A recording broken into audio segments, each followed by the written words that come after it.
Market میں move کرے اور سرکولیٹ کرے، پیسہ ایک جگہ نہ جمع ہو کے رکھا جائے، بلکہ اس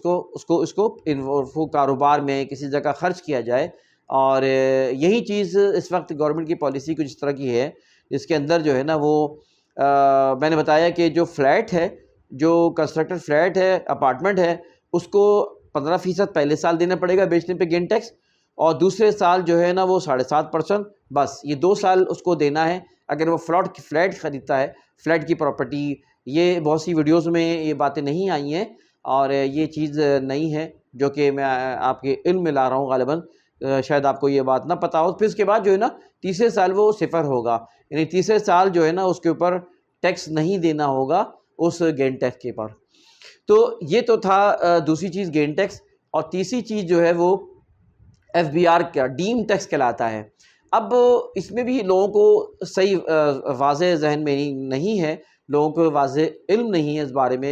میں آپ کو بتاتا چلوں کہ اس میں یہ بات کہی گئی ہے کہ رہائش کے علاوہ اگر پراپرٹی ہے تو وہ اس پہ 2.5%، اس پہ جو ہے نا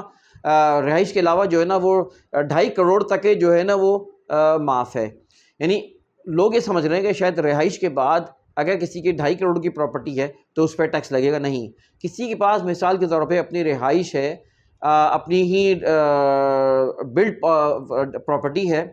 اس رہائش کے علاوہ اگر اس کے پاس 5 کروڑ کی پراپرٹی ہے تو 5 کروڑ میں 2.5 کروڑ ہے ایگزمپشن ہوگا، اور اس پہ ٹیکس نہیں لگے گا۔ 2.5 کروڑ کی چھوٹ کے بعد اگلا جو 2.5 کروڑ ہے 5 کروڑ میں سے اس پر ٹیکس لگے گا۔ تو یہ طریقہ کار ہوگا اس کے اوپر۔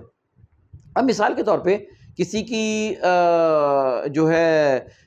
اس چھوٹ کے بعد اگر کسی کی پراپرٹی مثال کے طور پہ 5 کروڑ کی مزید بنتی ہے، اب کسی کے 10 کروڑ 20 کروڑ، اس پہ تب پہ جو ہے رینٹل ٹیکس لگے گا، ڈیم ٹیکس کہلاتا ہے یہ، رینٹل انکم کا ٹیکس لگے گا، کیونکہ گورنمنٹ کی پالیسی ہے کہ لوگ یا تو ڈیولپ کریں یا اس کے پیسے کو یوز کریں، یا پیسہ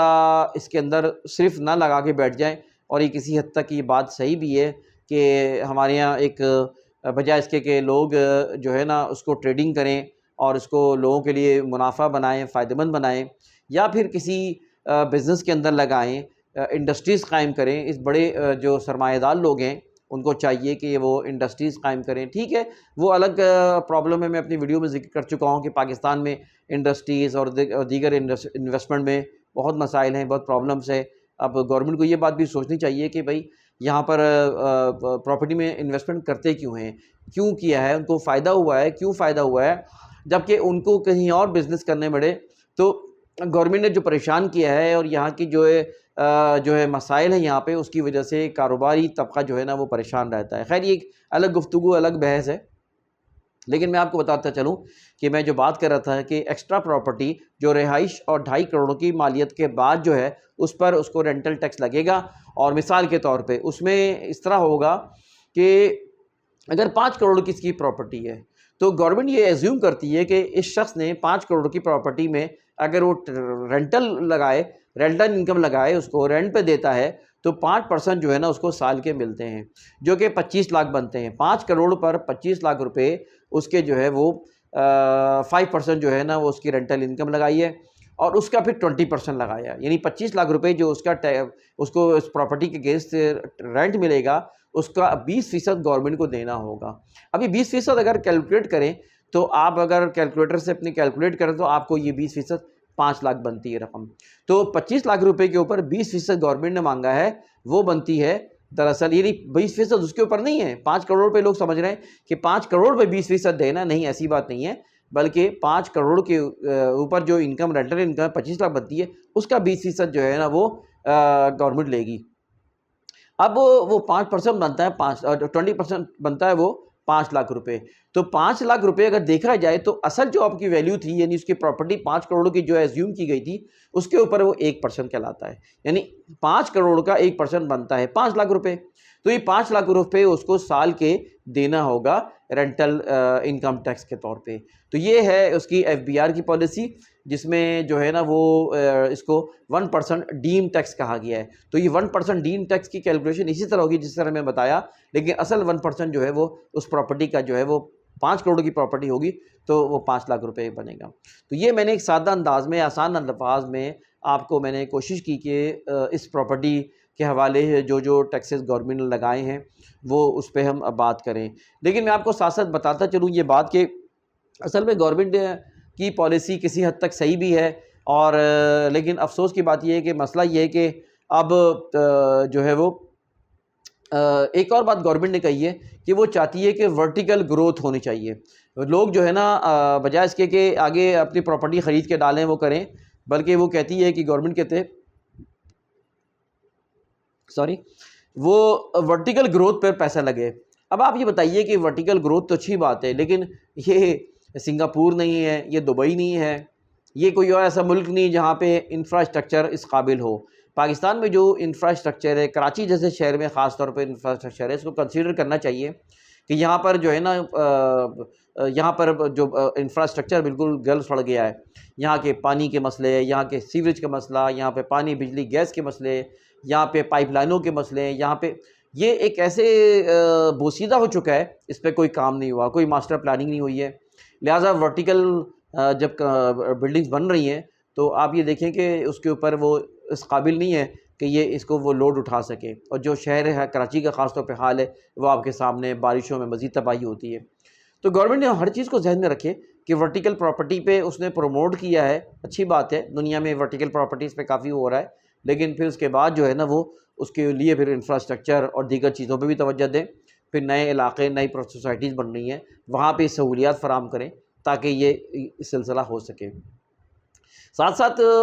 اس وقت یہ بات ہے کہ اب جو ہے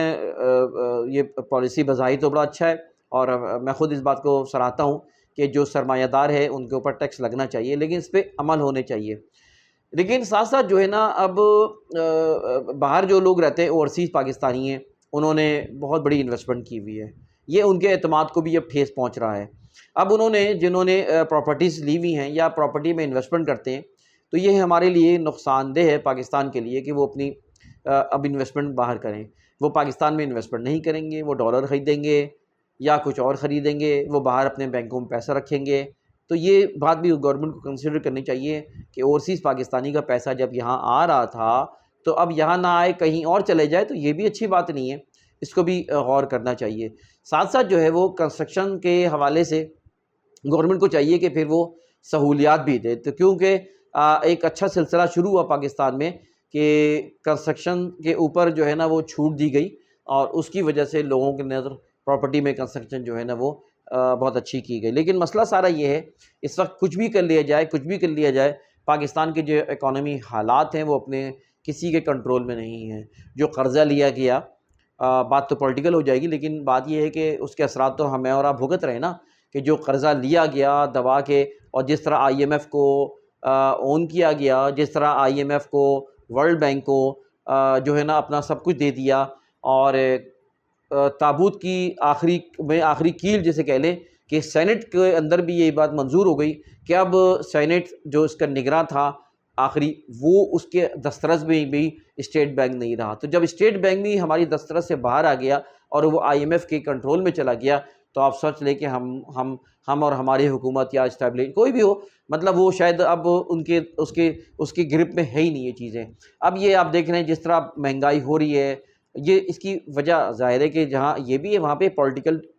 انسٹیبلٹی بھی ہے، اور جب تک یہ پولیٹیکلی پاکستان کے اندر اسٹیبلٹی نہیں آئے گی، وہ جب میں ویڈیو بنا رہا ہوں اس وقت آپ کو پتہ ہوگا کہ 230 روپے سے کے قریب جو ہے نا یہ ڈالر جا چکا ہے۔ تو یہ ایک بڑا ایک المیہ ہے کہ کب کوئی چیز کنٹرول میں نہیں ہے، اور پاکستان ایک خطرناک صورتحال سے دوچار ہے، اور جو کچھ پاکستان نے ماضی میں کیا ہے، ہماری حکومتوں نے ماضی نہیں کیا ہے، یا اس پہ صحیح توجہ نہیں دی گئی، اس کی وجہ سے۔ خیر یہ بات دوسری ہے، لیکن میں کہنا یہ چاہ رہا ہوں کہ اس وقت ضرورت اس بات کی ہے کہ جو بھی پالیسی بنائیں اس میں ان سرکمٹینسز کو بھی ذہن میں رکھیں اور اس کے اثرات کو بھی ذہن میں رکھیں، ورنہ یہ ہے کہ پھر کوئی نہ کوئی مسئلہ اس پہ کھڑا ہو سکتا ہے۔ بہرحال جو باتیں بھی ہیں، میں ایک اپنے دوستوں سے، میں اپنے ویور سے ایک اپیل ضرور کروں گا ہم لوگ کی نیچر ہے پاکستان میں کہ ہم اپنے لیے زیادہ کرتے ہیں، اپنے ملک کے لیے کم کرتے ہیں، اپنے ملک کے لیے ہم جو ہے ہم صحیح مخلص نہیں ہوتے۔ میں کہتا ہوں کہ جن کے پاس دولت ہے، پیسہ ہے، ٹھیک ہے نا، اب جو ٹیکسز لگائے گئے کن کے اوپر لگائے گئے، جن کی پراپرٹی کروڑوں میں ہے اور ایکسٹرا پراپرٹی ہے، تو پھر ان کو اس بات کی شرم نہیں آنی چاہیے کہ وہ ٹیکس دیں، ان کو آگے بڑھ کے ٹیکس دینا چاہیے۔ یہ پاکستان گورنمنٹ میں جا رہا ہے، پاکستان کے لیے جا رہا ہے، تو ہمارے یہاں ایک چلیں جو لوگ مشکل میں ہیں، جو لوگ معاشی طور پہ اور مالی طور پہ مستحکم نہیں ہیں، چلے وہ تو ان کے بارے میں تو ان کو چھوٹ دینی بھی چاہیے اور ان کے لیے کہہ سکتے ہیں، لیکن جو لوگ مالی طور پہ مستحکم ہیں، جو کہ دولت ہے، پیسہ ہے، اپنی عیاشیوں پہ خرچ کر رہے ہوتے ہیں، اپنے گھر والوں کے لیے دبا کے خرچ کر رہے ہوتے ہیں، اپنے باہر مطلب گھومنا پھرنا نہ جانے کیا کیا اخراجات کر رہے ہوتے ہیں، اس پہ کوئی ان کو جو ہے نا کمی نہیں ہوتی ہے۔ لیکن جب گورنمنٹ کو ٹیکس دینے کا معاملہ ہوتا ہے، جب گورنمنٹ کو پیسے دینے کا معاملہ ہوتا ہے، میں خدا را جو بااثر افراد ہیں، جو مالی طور پہ مستحکم افراد ہیں، ان سے میں گزارش کرتا ہوں کہ خدا را جو ہے نا وہ پاکستان کے ٹیکس کے معاملے میں وہ کمی نہ کریں، اس میں آگے بڑھیں، اس کا فائدہ پاکستان کو پہنچے گا۔ اور یہ ٹیکسز کا سلسلہ پوری دنیا میں جو ہے وہ اسی لیے ہے اور اس کی وجہ سے بہت اچھے اثرات بھی ہیں۔ ٹھیک ہے، یہاں پر اور بھی اس پہ ڈسکشن ہو سکتا ہے، لیکن بہرحال وہ لوگ جو کہ مالی مستحکم ہیں مالی طور پہ، وہ آگے بڑھیں اور اس میں جو ہے نا وہ اپنا گورنمنٹ کو پاکستان کے لیے اپنا شیئر دیں، اس میں کمی نہیں ہونا چاہیے۔ تو یہ تھی گفتگو ٹیکسز کے حوالے سے۔ آپ کو اگر یہ گفتگو پسند آئی ہو تو آپ سے گزارش کروں گا کہ چینل کو سبسکرائب کریں، بیل آئیکن کا بٹن دبائیں، ویڈیو کو لائک کریں اور معلومات کو آگے بڑھائیں۔ اجازت دیں انتخاب سوری کو۔ اللہ حافظ۔